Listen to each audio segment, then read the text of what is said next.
Hi friends, welcome back to M B creation. ಎಲ್ರಿಗೂ ಸ್ವಾಗತ ಸುಸ್ವಾಗತ. ಎಲ್ಲರೂ ಹೇಗಿದ್ದೀರಾ? ಚೆನ್ನಾಗಿದ್ದೀರಾ ಅಂದ್ಕೊಳ್ತೀನಿ. ನಾನು ರೀಸೆಂಟಾಗಿ ನನ್ನ ಚಾನಲ್ ನೇಮ್ನ ಸ್ವಲ್ಪ ಚೇಂಜ್ ಮಾಡಿದ್ದೀನಿ. ಎಂ ಬಿ ಕ್ರಿಯೇಷನ್ ಕನ್ನಡ ಬ್ಲಾಗ್ಸಿಂದ M B creation jewellery blogs ಅಂತ ಚೇಂಜ್ ಮಾಡಿದ್ದೀನಿ. ಕನ್ನಡ ಬ್ಲಾಗ್ಸು ನಾನು ಕನ್ನಡದಲ್ಲೇ ಮಾತಾಡ್ತಿರೋದು, ಆದ್ರೂ ಇರಲಿ ಅಂತ ಹೇಳಿ ನಾನು ಜ್ಯುವೆಲರಿದೇ ಜಾಸ್ತಿ ಅಪ್ಲೋಡ್ ಮಾಡ್ತಾಯಿದ್ದೀನಿ ಅಂತ ಹೇಳಿಬಿಟ್ಟು ಜ್ಯುವೆಲರಿ ಡೀಟೇಲ್ಸೇನೆ. ಸೊ ಅದಕ್ಕೋಸ್ಕರ ಜ್ಯುವೆಲರಿ ವ್ಲಾಗ್ ಅಂತ ಸ್ಟಾರ್ಟ್ ಮಾಡಿದ್ದೀನಿ. ಯಾರಿಗೆಲ್ಲ ಇಷ್ಟ ಆದರೆ ದಯವಿಟ್ಟು ನನ್ನ ಚಾನಲ್ನ ಸಬ್ಸ್ಕ್ರೈಬ್ ಮಾಡಿ, ಲೈಕ್ ಮಾಡಿ, ಶೇರ್ ಮಾಡಿ, ಕಮೆಂಟ್ ಮಾಡಿ, ಹಾಗೂ ನಿಮ್ಮ ಫ್ಯಾಮಿಲಿ ಫ್ರೆಂಡ್ಸ್ಗೆ ಶೇರ್ ಮಾಡಿ ಅಂತ ಕೇಳ್ಕೊಳ್ತೀನಿ. ನಾನು ನೋಡಿ ಈ ಥರ ಜ್ಯುವೆಲರೀಸ್ ಕಂಡ್ರೆ ತುಂಬ ಕ್ರೇಜ್ ಜಾಸ್ತಿ ಅಂತಲೇ ಹೇಳ್ಬೋದು. ನಾ ಯಾವುದೇ ನೋಡಲಿ ಏನೇ ಮಾಡಲಿ, ಅಯ್ಯೋ ತೊಗೊಳ್ಳೋಣ, ನನಗೂ ಬೇಕಾಗುತ್ತೆ, ಮಗಳಿದ್ದಾಳೆ ಅಂತ ಅನಿಸುತ್ತೆ. ಬಟ್ ಅದೇ ಥರನೇ ದುಡ್ಡಿರಬೇಕಲ್ಲ. ಎಲ್ಲನೂ ಕಡಿಮೆ ರೇಟಲ್ಲೇ ಇರುತ್ತೆ. ಏನಂದರೆ ಒಂದು ಬಲ್ಕ್ ಶಾರ್ಟಲ್ಲಿ ತೊಗೊಂಡು ಸುಮ್ಮನೆ ಎತ್ತಿ ಡ್ರಾಲ್ ಇಟ್ಕೊಳ್ಳೋಕ್ಕಾಗಲ್ಲ. ಏನು ಡೇ ಟು ಡೇ ಯಾವುದೇ ಫಂಕ್ಷನ್ ಬರೋಲ್ಲ, ಏನೂ ಬರೋಲ್ಲ. ಮತ್ತು ನಾವು ಮನೇಲೇ ಇರೋರು ಅದನ್ನ ಹಾಕ್ಕೊಂಡು ಎಲ್ಲೂ ಹೋಗಲ್ಲ. ಇನ್ನೊಂದೇನು ಅಂತಂದರೆ, ಈಗ ಮದುವೆ ಫಂಕ್ಷನ್ಗಳಿಗಾದರೆ ಇಂಥವನ್ನೆಲ್ಲ ವೇರ್ ಮಾಡ್ಬೋದು. ಬಟ್ ಏನು ಇಲ್ದಿರೋ ಸುಮ್ಮನೆ ತೊಗೊಂಡು ಸ್ಟೋರ್ ಮಾಡ್ಕೊಳ್ಳೋದು ಕಷ್ಟ. ಅದ್ರ ಬದಲಿಗೆ ಯಾವ್ದಾದ್ರು ಫಂಕ್ಷನ್ನು, ಮದುವೆ, ಪಾರ್ಟಿ ಏನಾರು ಒಂದಿತ್ತು ಅಂದರೆ ಈ ಥರದನ್ನೆಲ್ಲ ಪರ್ಚೇಸ್ ಮಾಡಬೇಕು ಅಂತ ಆಸೆ ಆಗುತ್ತೆ. ಬಟ್ ಎಲ್ಲದಕ್ಕೂ ಒಂದೇ ಸಲ ದುಡ್ಡು ಬರಬೇಕಲ್ಲ, ದುಡ್ಡು ಸಿಗಬೇಕಲ್ಲ. ಮನೇಲೇ ಕುತ್ಕೊಂಡು ಕೆಲಸ ಮಾಡೋದ್ರಿಂದ ಏನೂ ಸಿಕ್ಕೋದಿಲ್ಲ. ಮತ್ತು ಇದ್ರ ಜೊತೆಗೆ ಮನೆಯವ್ರ ಹತ್ರ ನಾನು ಅದು ತೊಗೋಬೇಕು, ಇದು ತೊಗೋಬೇಕು, ದುಡ್ಡು ಕೊಡಿ ಅಂತಂದರೆ ಅವರು ಕೊಡೋದಿಲ್ಲ. ಸೊ ಅದಕ್ಕೋಸ್ಕರ ಎಲ್ಲ ಜಸ್ಟ್ ಏನು ಮಾಡ್ತೀನಿ ಅಂತಂದರೆ, ಯಾವುದಾದ್ರು ನನಗೆ ಬೇಕು, ನನ್ನ ಮಗಳಿಗಾಗುತ್ತೆ, ಓಕೆ, ಇಂಥ ಡ್ರೆಸ್ಗಾಗುತ್ತೆ ಅಂಥದನ್ನೆಲ್ಲ ಏನು ಮಾಡ್ತೀನಿ, ಒಂದು ಕಡೆ ಸ್ಟೋರ್ ಮಾಡಿ ಇಟ್ಕೊಂಡ್ಬಿಡ್ತೀನಿ. ನನಗೆ ಯಾವಾಗಾದ್ರು ಬೇಕಾದರೆ ಅಂಥ ಟೈಮಲ್ಲಿ ಜಸ್ಟ್ ಅವೈಲಬಿಲಿಟಿ ಇದೆಯಾ ಅಂತ ಚೆಕ್ ಮಾಡೋದು, ಆರ್ಡ್ರ್ ಮಾಡಿ ಮನೆಗೆ ತರಿಸ್ಕೊಂಡು ಬಿಡ್ತೀನಿ. ಆಚೆ ಹೋಗಿ ತೊಗೊಳೋದಕ್ಕೆ ನನಗೆ ಮೇಯ್ನಾಗಿ ಟೈಮ್ ಇಲ್ಲ ಅಂತಲೇ ಹೇಳ್ತೀನಿ.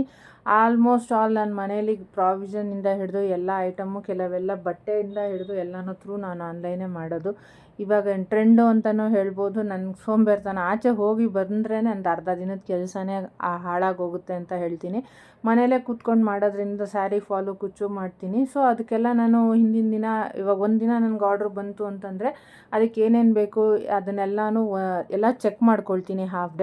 ಹಾಫ್ ಡೇ ಚೆಕ್ ಮಾಡಿಕೊಂಡು ಮತ್ತೆ ತೊಗೊಂಡು ಬಂದು ಇಟ್ಕೊಂಡ್ಬಿಟ್ರೆ ಅವತ್ತಿಂದು ಆಲ್ಮೋಸ್ಟ್ ಆಲ್ ಮಧ್ಯಾಹ್ನದವರೆಗೂ ಅದೇ ಕೆಲಸ ಆಗೋಗುತ್ತೆ. ಊಟ ಮುಗಿಸಿ ಇನ್ನೇನಾದ್ರು ಕೆಲಸ ಇತ್ತು ಅಂತ ನೋಡೋ ಅಷ್ಟೊತ್ತಿಗೆ 4 ಗಂಟೆ ತೊಗೊಂಡು ಬಂದು ಎಲ್ಲ ರೆಡಿ ಮಾಡೋಷ್ಟೊತ್ತಿಗೆ 4 o'clock ಆಗೇ ಹೋಗುತ್ತೆ. ತಂದು ಮತ್ತು ಅದಕ್ಕೆ ಜಿಗ್ಜಾಕ್ ಆಗಲಿ, ಫಾಲ್ ಆಗಲಿ, ಏನಾರು ಅಟ್ಯಾಚ್ ಮಾಡೋದಾಗಲಿ ಅವೆಲ್ಲ ಮಾಡಿ ರೆಡಿ ಮಾಡಿಕೊಂಡು ಕುಚ್ಚು ರೆಡಿ ಮಾಡ್ಕೊಳ್ಳೋ ಅಷ್ಟೊತ್ತಿಗೆ ಒನ್ ಡೇ ಫುಲ್ ಮುಗ್ದೇ ಹೋಗಿರುತ್ತೆ. ಸೊ ನೆಕ್ಸ್ಟ್ ಡೇಯಿಂದ ಆ ಕೆಲಸ ಸ್ಟಾರ್ಟ್ ಮಾಡೋ ಅಷ್ಟೊತ್ತಿಗೆ ನಮ್ಮ ಮನೆಯವ್ರು ಹೋಗಿ ನನ್ನ ಕೆಲಸ ಎಲ್ಲ ಮುಗಿಯೋಷ್ಟೊತ್ತಿಗೆ 10:30, 11 o'clock ಆಗಿಬಿಡುತ್ತೆ. ಸೊ ಅದರಿಂದನೇ ಫುಲ್ ಡೇ ನಾನು ಒಂದೇ ಕೆಲಸದಲ್ಲಿ ಕುಚ್ಚು ಹಾಕೋದೇ ಮಾಡ್ತೀನಿ. ಮತ್ತು ಇಲ್ಲಾಂದರೆ ಫಾಲು ಜಿಗ್ಜಾಕ್ ಮಾಡೋದಾದರೆ ಒಂದು ಕಡೆ ಒಂದು ಕಡೆ ಫಾಲ್ ಅಟ್ಯಾಚ್ ಮಾಡಿ ಇನ್ನೊಂದು ಕಡೆ ಜಿಗ್ಜಾಕ್ ಮಾಡಿಬಿಟ್ಟು ರೆಡಿ ಮಾಡಿ ಇಟ್ಕೊಳ್ತೀನಿ. ಡೇ ಟು ಡೇ ಏನೇನು ಕೆಲಸ ಇದೆಯೋ ಅವಾಗಲೇ ಮುಗಿಸ್ಕೊಂಡು ಬಿಡ್ತೀನಿ. ಆಚೆ ಹೋದರೆ ಟೈಮ್ ವೇಸ್ಟ್ ಆಗುತ್ತೆ ಅಂತ ಆಲ್ಮೋಸ್ಟ್ ಟೈಮ್ ವೇಸ್ಟ್ ಮಾಡೋದು ಕಡಿಮೆನೇ ಅಂತ ಹೇಳ್ಬೋದು. ಸೊ ಅದಕ್ಕೋಸ್ಕರನೇ ಆಲ್ಮೋಸ್ಟ್ ನಾನು ಎಲ್ಲನೂ ಆನ್ಲೈನೇ ತರಿಸ್ಕೊಳ್ಳೋದು. ಮನೇಲೇ ದಾರಗಳು ಅವೆಲ್ಲ ಇಟ್ಕೊಂಡಿದ್ದೀನಿ. ದಾರ, ಫಾಲು ಎಲ್ಲ ಇದೆ. ಯಾರು ಸ್ಯಾರಿ ಕೊಡ್ತಾರೋ ಮನೆ ಹತ್ರ ಒಂದು 3-4 ಅಂಗಡಿ ಮಾಡ್ತೀನಿ. ಅದರಿಂದ ಆ ಸ್ಯಾರಿ ಕೊಟ್ಟಾಗ ಆ ಟೈಮ್ಗೆ ಅದಕ್ಕೆ ಫಾಲ್ ಆಗಲಿ ಮತ್ತು ಕುಚ್ಚಿಗೆ ದಾರ ಆಗಲಿ ಎಲ್ಲದನ್ನೂ ಅಷ್ಟೇ ನಾನು ಮನೇಲೇ ಚೆಕ್ ಮಾಡ್ಕೊಳ್ತೀನಿ.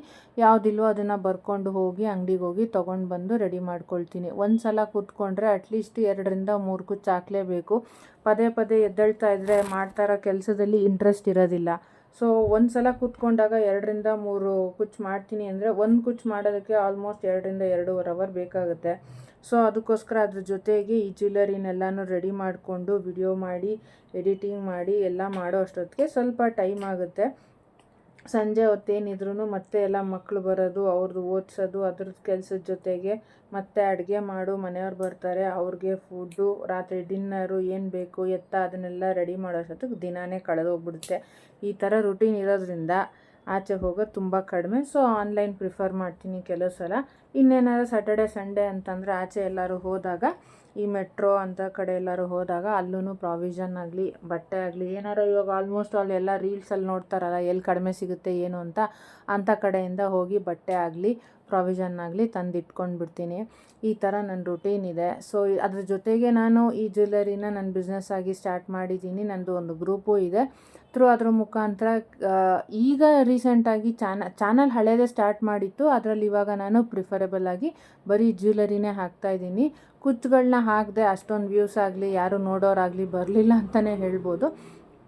ಜನ ಟ್ರೆಂಡ್ಗೆ ತಕ್ಕಂಗೆ ಚೇಂಜ್ ಆಗ್ತಾರೆ ಅಂದಂಗೆ ಎಲ್ಲ ಜ್ಯುವೆಲರಿ ನೋಡ್ತಾರಲ್ಲ, ಸೊ ಅದಕ್ಕೋಸ್ಕರ ಇದನ್ನು ಸ್ಟಾರ್ಟ್ ಮಾಡಿದ್ದೀನಿ. ಇಷ್ಟ ಆದವರು ಚಾನಲ್ನ ಸಬ್ಸ್ಕ್ರೈಬ್ ಮಾಡಿ, ಶೇರ್ ಮಾಡಿ, ಕಮೆಂಟ್ ಮಾಡಿ. Thank you so much. Thank you for watching friends.